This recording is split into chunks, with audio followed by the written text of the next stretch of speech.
नमस्कार. मी प्राध्यापिका अभिनेत्री अलका कोळपे मांगले. आज अतिशय सुंदर असा लेख तुम्हीही वाचला असाल, परंतु माझ्या शब्दांमध्ये तो शब्दबद्ध करण्याचा मी प्रयत्न करते.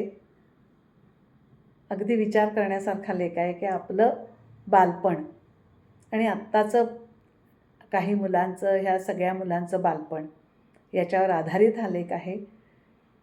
तर म्हणजे आपल्याला आई कशी 24 तास असायची आपल्यासमोर, तर आता मुलांना ती दिवसभर दिसतसुद्धा नाही. कारण का? तर अर्थात परिस्थितीच तशी आहे.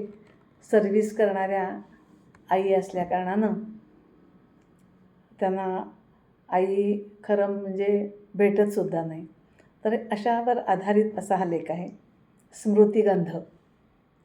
मला आठवतं आहे, खूप मोठं होईपर्यंत आम्ही लहानच होतो. खूप मोठं होईपर्यंत आम्ही लहानच होतो. सगळं स्वस्त होतं तेव्हा, अगदी बालपणसुद्धा. भरपूर उपभोगलं त्यामुळे आम्ही. उन्हा पावसात, मातीत, दगडात, घराच्या अंगणात, गावाबाहेरच्या मैदानात. कुठंही गेलं तरी बालपणाची हरिततृणांची मखमल अगदी सर्वत्र पसरलेली असायची. आता तसं नाही. लहानपणीच खूप मोठी होतात मुलं. खूप महाग झालं आहे बालपण, अगदी नक्कीच. पूर्वी आईसुद्धा खूप स्वस्त होती. फुल टाईम आईच असायची तेव्हा ती. आम्हाला सकाळी झोपेतून उठवण्यापासून ते अगदी रात्री कुशीत घेऊन झोपवण्यापर्यंत सगळीकडे आमची आईच आई असायची.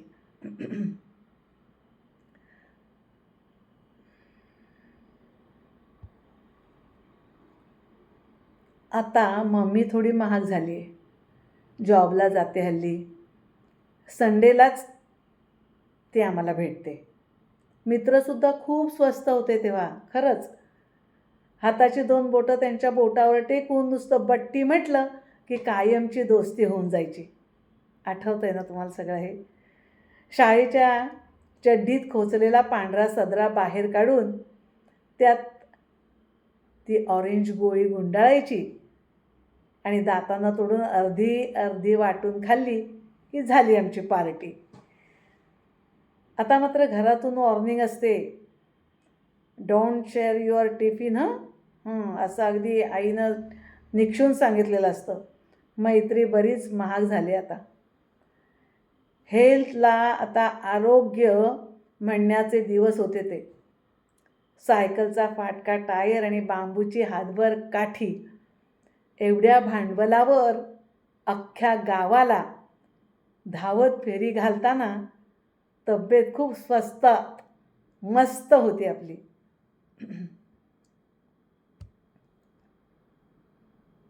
घट्ट कापडी बॉलनं आप्पाधापी खेळताना पाठ इतकी स्वस्तात कडक झाली की पुढे कशीही परिस्थिती आली तरी कधी वाकली नाही पाठ. इम्युनिटी बूस्टर औषधं हल्ली खूप महाग झाली आहेत म्हणे. ज्ञान शिक्षण वगैरे सुद्धा किती स्वस्त होतं त्यावेळेला. फक्त वरच्या वर्गातल्या मुलांची सेटिंग लावली की वार्षिक परीक्षेनंतर त्यांची पुस्तकं आम्हाला निम्म्या किमतीत मिळायची. आपल्याला आठवतं 7वीपर्यंत कधी नवीन पुस्तकं घेतलेली नाही. पुढच्या वर्गातल्या मुलांना सांगायचं की बाबा रे, पुढच्या वर्षी मला तुझी पुस्तकं हवी आहेत. वह्यांची उरलेली कोरी पानं काढून त्यातून एक रफ वही तर फुकटात तयार व्हायची. अगदी खरंच, म्हणजे हे वाचताना तुम्हाला नक्की तुमचं बालपण आठवेल. आता मात्र पाटीची जागा टॅबने घेतली आहे. ऑनलाईन शिक्षण परवडत नाही आज. एवढंच काय, तेव्हाचे आमचे संसारसुद्धा किती स्वस्तात पार पडलेत. आठवा, 100 रुपये भाडं भरलं की महिनाभर बिनघोर व्हायचं. सकाळी फोडणीचा भात, पोळी किंवा भात आणि मस्त चहा असा नाश्ता झाला की आमचं पोट भरलं. ऑफिसमध्ये जायचं. जेवणाच्या सुट्टीत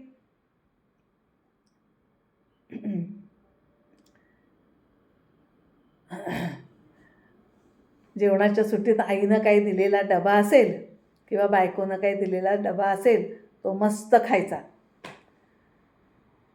डब्यामध्ये भाज्या काय असायच्या, भेंडी, बटाटा, आणि गवारीची कोरडी भाजी, पोळी आणि फार तर एक लोणच्याची फोड. रात्री गरम खिचडी की झाला आमचा संसार.